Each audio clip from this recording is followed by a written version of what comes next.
Welcome to Riftbound, the League of Legends trading card game. My name is Joe Curley, or Speci, and look at that.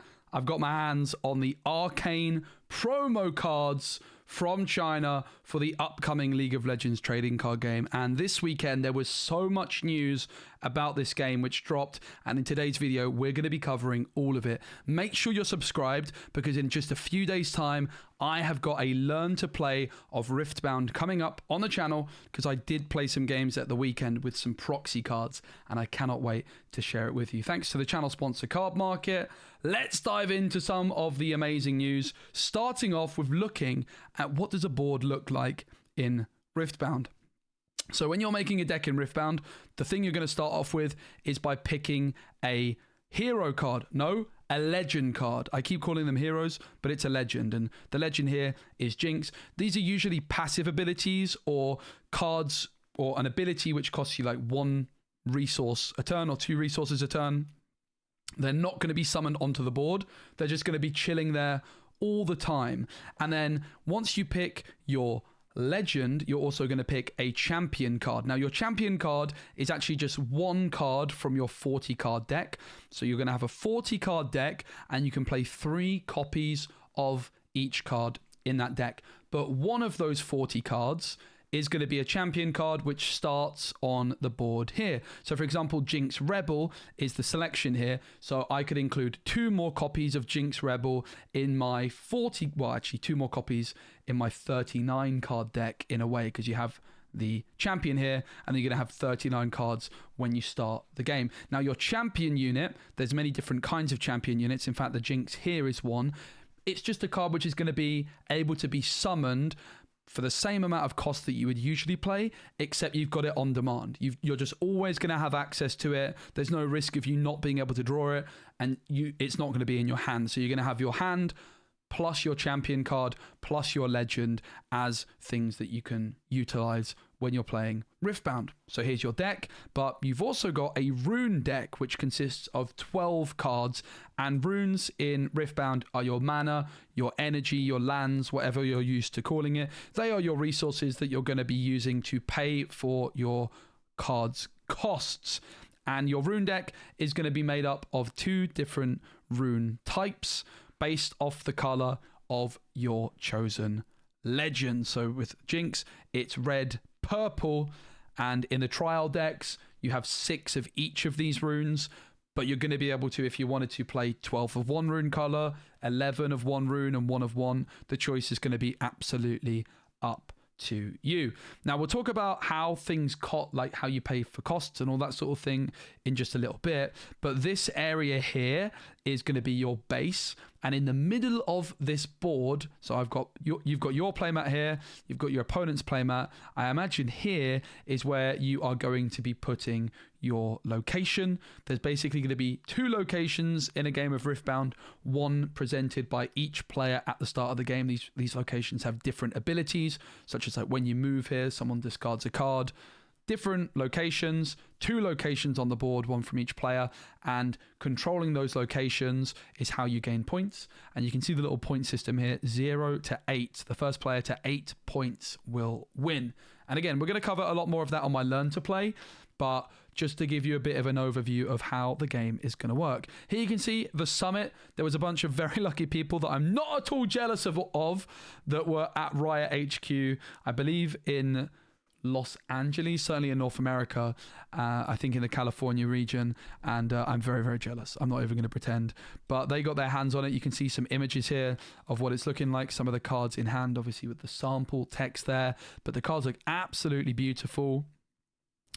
Really excited to see some more of the decks, but here is a look of how it's actually going to look. You've got your playmat, your opponent's playmat, and as I mentioned, in the middle there's these 2 locations that you're going to be fighting over to try and gain control of those locations. Here's a look at some awesome playmats, by the way. A lot of the art here from the Legends of Runeterra. You've got the scoring system to the left. This is where your deck's going to go, your rune deck. This is where your deck's going to go. This is where your discard pile will go. I don't know the correct word in this, trash maybe. I think discard is the most common. Here's your runes. There's where your base is. And I'm not exactly sure what this slot's for, because I don't think that's where you're going to put your locations. I guess that's maybe if you're playing like a spell card, that's where you would put it to resolve it, because there's a stack in this game, which we'll talk about as well, where the order that spells are resolved. If you've played Runeterra, it's very, very similar. It's a first in, last out system, similar to Yu-Gi-Oh as well, actually. So if you play a spell, I can respond to that spell with my own spell. And if that's all we do, my spell will resolve first and then yours. So there's a lot of really interesting counterplay involved. Here is a look at the 4 different trial decks, which supposedly are going to be available at some local game stores starting from today. So you can definitely inquire with your local game store about getting your hands on some of these trial decks to play. Victor, Jinx, Yasuo, and Volibear. And I am going to have gameplay from these trial decks coming very soon indeed. And here is an image of the Proving Grounds product, which is essentially, if you've seen Disney Arcana's Gateway, it's like that, but in my opinion, aimed at not just new players, but also like, I mean, everyone's new. The Disney Arcana product didn't come out until like the game had already been out for a year, and Gateway's not a very good product if you're looking to get like your hands on some serious decks. But this gives you essentially 4 starter decks in one, which is insane. And Riftbound is a game which absolutely supports multiplayer formats. 1v1, 2v2, and even a 5v5 has been hinted at in today's news. So let's dive into some of the news from today. Here you can see the Arcane Box Set in English, it seems, with Vi, Caitlin, Heimerdinger. This is what I've got in front of me, and I can tell you it's very, very high quality. Really, really good stuff. The game was originally planned just to be released in China, but something happened where they were like, you know what? We think the rest of the world is going to want this. And let me tell you, Riot, you were right. You absolutely were right. So 14 card packs. Each pack is going to contain a token or a rune. For example, what is a token? You might ask, well, if we look at the trial decks, Victor here, a big theme of Victor is that they spawn like a 1/1 token. It's just like a card. Can't remember the exact name of it, but it's like a 1/1 guy. So you're going to get a token of some sort or a rune in every deck. You're going to get 7 commons, 3 uncommons, and a foil of any rarity, as well as 2 rare or better foil cards. That's interesting. It seems as though like the way that's phrased is that the rares or better in this game are all going to be foiled. Don't quote me on that. That's just based off the way it's written. 2 rare or better foils, right? Interesting. These can either be rare or epic versions of Legends and Champion unit cards, but they also might be alternative art cards. At a rate of about 2 per box, alternate art champions will be some of the most popular cards in the Origin set. It's fair to assume that a box is going to have about 20 to 25 packs. Let's say 20 to make it simple maths for my little brain. So if it's 20 packs in a booster box, it's maybe more close to 25. 2, you're going to get 1 in every 2 or 2 every box. You're going to be getting like 1 every 12 packs, 1 every 10 packs or something like that, which is really exciting. Like, that is going to be a nice flow of good hits. And it's worth mentioning, again, 3 copies of a card in every deck. This is your champion card here. So, you know, this deck you can see already, this has at least 6 champion cards in this Jinx deck here.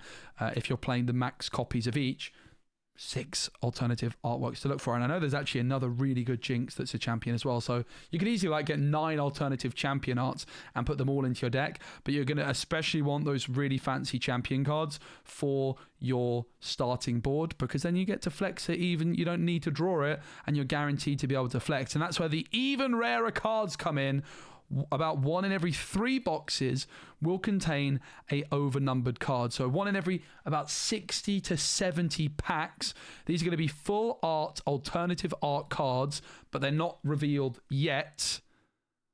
But apparently they look great, so that's cool. But that's not all, because the Ultimate Chase card is an artist signature version of each overnumbered card. The signature will only appear on 1 in every 10 overnumbered cards, or roughly 1 in every 30 boxes. If we do 30 times 20, because my maths is amazing, you're looking at about 1 in 600, 1 in 675, 1 in like 600 to 700 packs, basically, you're going to be getting one of these super ultimate chase cards. And that's going to be great for the TikToker and short farmers among us. And honestly, I'm down for it. Having come from Digital Arcana, many people that follow my channel know Digital Arcana is the main game that I play. At the moment, there's only like one big chase card, which is 1 in every 96. And Lorcana has decided to change that up, and they're adding some like 1 in 12 and maybe like 1 in 500 chase cards as well. So Riot out of the gate having a similar idea to what Lorcana has taken 2 years to decide to do. I just think that honestly, every decision that Riot is making with this game so far is impressing me a lot.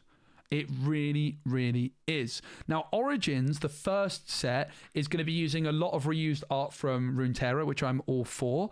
But yeah, basically, there's a lot of unique artwork coming in the future, is what I've read from today. When you consider all the resources at Riot's disposal, launching Riftbound in under 2 years doesn't seem all that strange. A lot of developers on the design team, such as Dave Guskin, came from Runeterra. And a lot of people say, well, if Runeterra still exists, why Riftbound? Well, we're in a world where the digital card game, bear in mind my background is from digital card games, the era of post-Hearthstone digital card games like Gwent, which was my game, and Runeterra, just didn't make much money. They had a business model that was trying to be incredibly generous and focus on cosmetics. And while Runeterra was successful in terms of player base, it wasn't successful in terms of making money. And ultimately, that's what companies need to do. And post-COVID, local game stores have had a real boom. Obviously, Pokemon is absolutely flying at the moment. There's been One Piece, Star Wars Unlimited, and Lorcana all releasing in the last 2.5 years, which have been extremely successful. And the tournament dynamics of these games is also really interesting. If you're hosting a tournament on a digital card game, you have to put up big cash prize pools straight out of your marketing budget. Whereas a game like Riftbound is just going to be able to print really fancy prize cards for their tournaments, which isn't going to cost them a lot, but is going to give huge value to the players. Overall, I just think that we're very much in an era where people are really enjoying physical interaction, going to a game store, traveling to events. That's the era I think that we're in. I am a big believer that we're entering the golden era of physical card games, and Riot clearly agree with me with this new release instead of continuing with Runeterra. So one thing that I wanted to mention here is the events. Riot has developed an industry-leading competitive program with games like Valorant and Teamfight Tactics, and Riot is leveraging that experience and infrastructure along with the expertise of global publisher UVS, who make the Universes game, to create a robust, organized play program from the start. So my understanding is that UVS are going to be handling the local game stores because that's something that they're used to, and Riot is basically handling most everything else. I believe UBS is going to be handling the printing as well as the local game stores. Really exciting. But yeah, there's big events planned for Riftbound. Organized play director Josh TKTK walked us through all the different ways Riot will be supporting players through game stores and official tournaments. Here we go. This starts at the local level with release events and league play called Nexus Nights. For the first release event, players will each get one of 3 pre-constructed champion decks, which come with a booster pack, an additional booster pack, and a release promo pack containing 1 epic champion unit, Jinx, Victor, or Lee Sin, and 1 of 12 champion legend cards. So there's a pre-release event where you get your hands on some packs and some goodies, some promos and all that sort of stuff, which is really, really cool. Supporting casual and social players is a big focus for the Riftbound team. They expect League fans will be looking for the most competitive experience possible. And while there are plenty of plans in place for Premier Play, the devs see the dedicated weekly players who show up to support their local store and enjoy the game with their friends as the lifeblood of the TCG community. Supporting Nexus Night events with unique promo packs is one way Riot is focused on community building in stores. It's absolutely brilliant, isn't it? And that's the beautiful thing about a physical card game. You get to have these local communities. You get to meet new friends through it. And when you're meeting new people through a game, you're much more likely to just stick with it for a longer time, in my opinion. I think the era of the digital card game, while it's not beyond us, I think the era that we're most likely in is the era of the physical game, which will then down the line be supported by a digital client.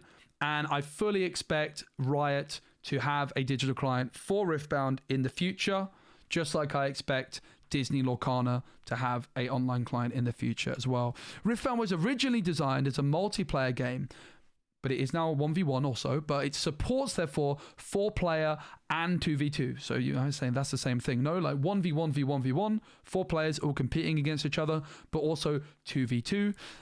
It's also going to have a 5v5 mode where you're going to have a 2v2 lane, or 2 of those, and a 1v1 jungler match, mirroring the core League of Legends gameplay experience. That's just really, really cool. There's also going to be sealed and draft formats. But here we go about the competitive circuit, because Riot knows how to put on a show. So competitive circuit is going to begin at local game stores with summoner skirmish events. These tournaments will occur twice a set, 1 month apart. Now, my understanding is they're aiming for 4 sets a year. So essentially the way this would work is that's a set every 3 months. So you get a new set, 1 month later, you're going to have a summoner skirmish. And then a month later, you're going to have another summoner skirmish. And then you're going to have the release and repeat. So there's going to be competitive events all the time happening for Riftbound. Always, as the meta develops, you're going to have a little bit of time to get used to the new set. And then before you know it, you're going to have a big tournament to look forward to at your local game store. And then another one a month later. That is more than what we see from Star Wars and Lorcana that have similar formats of a store showdown of sorts. You've got one every 3 months for Lorcana, one every 4 months for Star Wars, I believe. Whereas this is going to be 2 every 3 months, which is really exciting. That's 6 a year, whereas Lorcana has 4 a year and Star Wars has 3 a year. So really, really exciting for people that like to compete on frequent occasions. So these tournaments will occur twice a set, 1 month apart, and Summoner Skirmish prizing will include a participation promo, great, a top 8 promo card, great, which will also be rewarded again in top 4 and in the finals. Oh my goodness! This is amazing. Again, coming from the Lorcana Set Championships, where there's been a lot of drama recently about the prizes awarded, you are getting that promo for top 8, similar to Lorcana. Currently in Lorcana, the top 4 and second place don't get anything different from the players that finish 8th. But Riftbound is saying, no, if you get top 8, you get a promo. But if you win your top 8 game, you get another promo. And if you win your semi-final, you get another promo.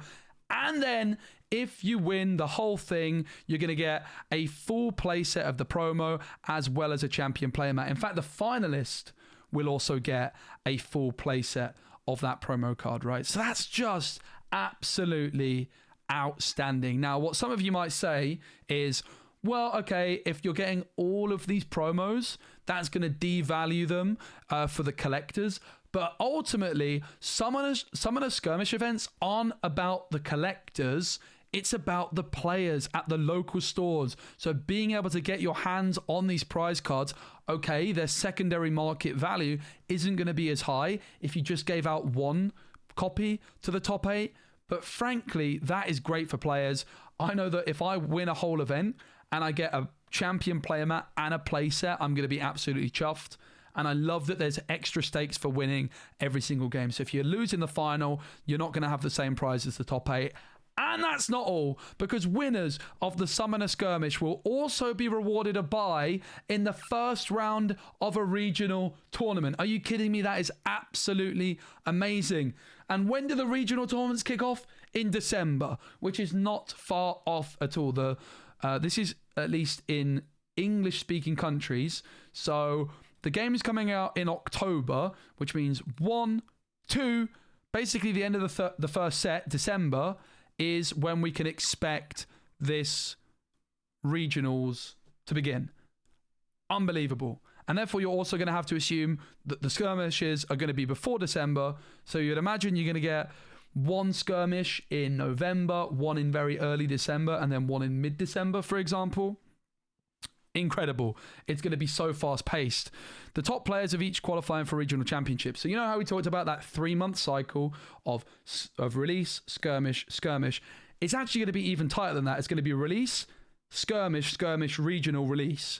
So you're having like potentially 3 big events every single set for Riftbound. And that's if they keep up 4 sets a year. Maybe they go to 3, because that does sound like a lot to cram in. But that is just amazing. As a competitor, I can compete at a local level. I can then get a buy at the regionals. Incredible. Absolutely extraordinary. In order to keep things fair between regions, the number of participants will determine how many players qualify. So, for example, if you have 512 players at, I assume, your Summoner Skirmish, 16 will qualify. Regional tournaments will kick off with the top... Okay, my apologies. Regional tournaments will be in December, and the top players will qualify for regional championships. Oh my goodness. So we've already got 3 kinds of competitive tournaments confirmed for Riftbound. Summoner Skirmishes, which is your local set championship, store championship type vibes. Then you've got regional tournaments, which you can get a buy of the first round in by winning your Summoner Skirmish. And then the top players from that will qualify for the regional championships. Unbelievable. This is so exciting. In addition, there'll be promo, swag, and cash prizing. What? I didn't expect cash prizing for a physical card game, but there you go. Riot does what it wants. Flesh and Blood gives up cash prizing, and I know quite recently there was a new law passed in Germany which actually allows trading card games to give out cash prizing in Germany. Previously, there was a big thing about that being potentially gambling, but it was like a big rule that came through very recently, meaning that cash prizes are allowed in Germany. Well, if you're German, you might have a cash prize in Germany. I mean, you might elsewhere, but previously that wouldn't have been allowed, as trading card games would have been classified as gambling. That's no longer the case, rightfully so. Riot is planning on hosting 1 or 2 regional championships in the first competitive season, with the goal of increasing that to 2 to 3. These championships will begin in October 2026. That's a long time away, 1 year after the game, and players can expect the same size and scope as other Riot events. I mean, are you kidding me? There will be a last chance qualifier for those who weren't able to qualify at a regional, and pricing will be similar but at a higher level than the regional, which includes an invitation to the World Championships. We've just got 5 kinds of different tournaments confirmed. These guys know what they're doing. That is what I'm taking away from this. Running big coveted events is Riot's expertise, so it's no surprise to see so many great plans in place for organised play, but it's still impressive to see how much is planned and already in motion. So to summarise, you've got your local Summoner Skirmish, which if you win, you get a buy into the regional tournament. The top players from the regional tournament will qualify for the regional championships. The players that do well in the regional championships will qualify for the World Championships. And there will also be a last chance qualifier at the World Championships to try and qualify for it. Insane. Absolutely insane. Honestly, unbelievable. Now, it's worth mentioning, potentially one downside is that the game's going to be released in China first. And that is a bit of a shame for someone that's, like me, not Chinese or not from China. I don't like that idea of being behind someone else where they're going to be able to solve things first. I like that idea that everyone gets the game at the same time. But the good news is that Riot intends to slow down future Chinese releases until the English version catches up, which it hopes to accomplish within the first year. Awesome, awesome stuff. Big shout out to Eric for this article. Let's look through some of the other ones to just skim through and see some of the other things which we can find out about. There's going to be 377 cards in the first set, which is a lot. Of these, there are 12 legend cards. This is the legend card, remember, which determine which deck color combinations can be played. The Proving Grounds is going to be $30. $30 and you get 4 starter decks. $30 for, where is it? It's the last one I'm going to click, isn't it? Yep, it really is. It really was. $30 4 starter decks. Are you kidding me? I will buy that. I will absolutely buy that. That is a great deal. And there's also going to be booster packs and champion decks. So champion decks, I guess, are also like starter decks as well. Okay, it does say these aren't necessarily designed for competitive play, but frankly, who cares? $30. $30. As for champion decks, these are pre-made decks built around champion cards like Jinx, Victor, and Yasuo, perhaps the trial decks. These are $20 and designed to get players facing off against each other as soon as possible, while also acting as a foundation for building stronger decks. They'll include a paper playmat, a guide, and a booster pack. As for the champion cards that will make up the initial 12 champions, they are going to be, I don't know how to pronounce these, I'm not a League player, guys. Zaasa, Volibear, which is going to be ramp. Zaasa is going to be like a counter spell. Jinx, which is aggro and self-discard. Darius, red and yellow, playing multiple units per turn. Ari, green and blue, holding the battlefield. Lee Sin, orange and green buffs. Yasuo, which is an insane card, purple and green movement. Leona, green and yellow, control and stun. Teemo, blue and purple, placing hidden traps. Victor, yellow and blue, which is like a swarm deck with lots of tokens. Misfortune, orange and purple movement. A different kind of movement. Yasuo is movement between battlefields, whereas Misfortune is another style of movement deck, which is interesting. Set is yellow and orange buff units and spend those buffs for temporary benefits. Amazing. Big amount of variety. So booster packs are going to be 14 randomized cards, 7 commons, 3 uncommons, 1 foil, 2 rares or better. So this one doesn't say that the 2 rares or better will be all foil. That sounds more reasonable to me. Maybe I misunderstood the phrasing on the previous.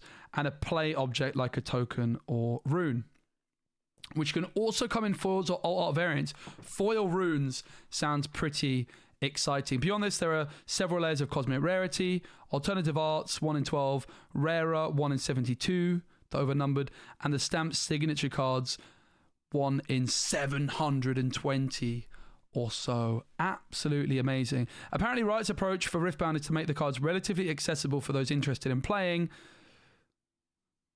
and then alternative art for collectors, which is a great approach if you ask me. They intend to monitor the market and reprint cards if needed while attempting to avoid overprinting. Another focus is making it appealing for players to visit their local card shops, and there'll be promotional events.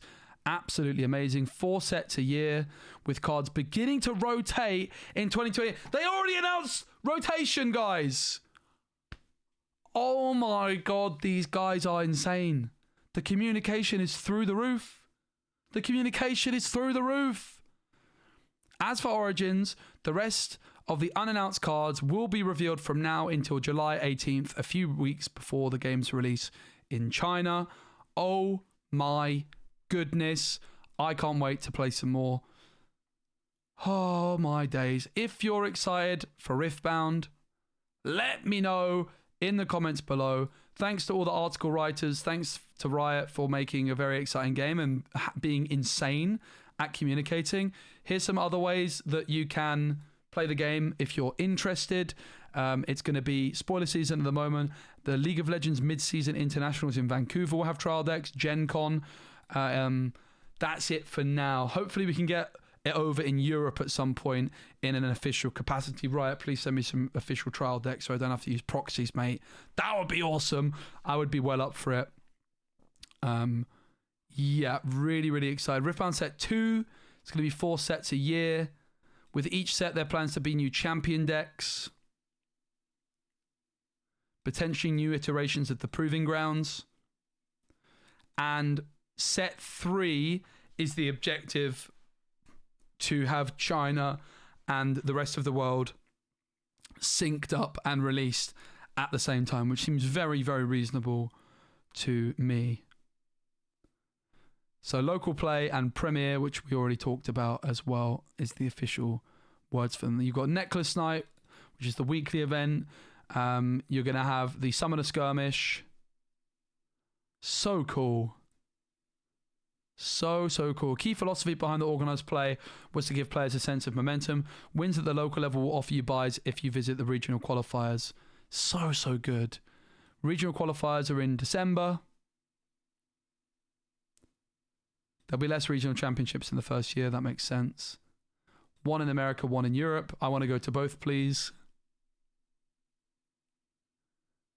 Here are the constructed formats, or the organized play formats. Constructed is the standard tournament format for all solo premier events. Set rotation is planned to begin in 2028. There's a teams format, tournament format for duo premier events and side events, a sealed format for pre-release events and side events, multiplayer for weekly events and will be a staple for side events, and draft is currently still being worked on. While there's no timeline, there's also going to be a PvE mode, and additional jokes were thrown around a 5v5 format consisting of 2 2v2s and 1 1v1, where the aim is to win 2 lanes. That's so cool! It's like Gwent, the Riftbound mix. I love winning 2 out of 3. Oh! Alright guys, I'm excited. Riftbound, the League of Legends trading card game. Hype season is officially here. The game is coming soon. I'm going to be covering it at depth. If you're as excited as me, make sure you subscribe. Thanks again to the channel sponsor, Card Market. Oh my goodness, guys. Riftbound Learn to Play is coming your way in the next couple of days, and I'm very excited to share it with you all. Thanks so much for watching, and see you all soon.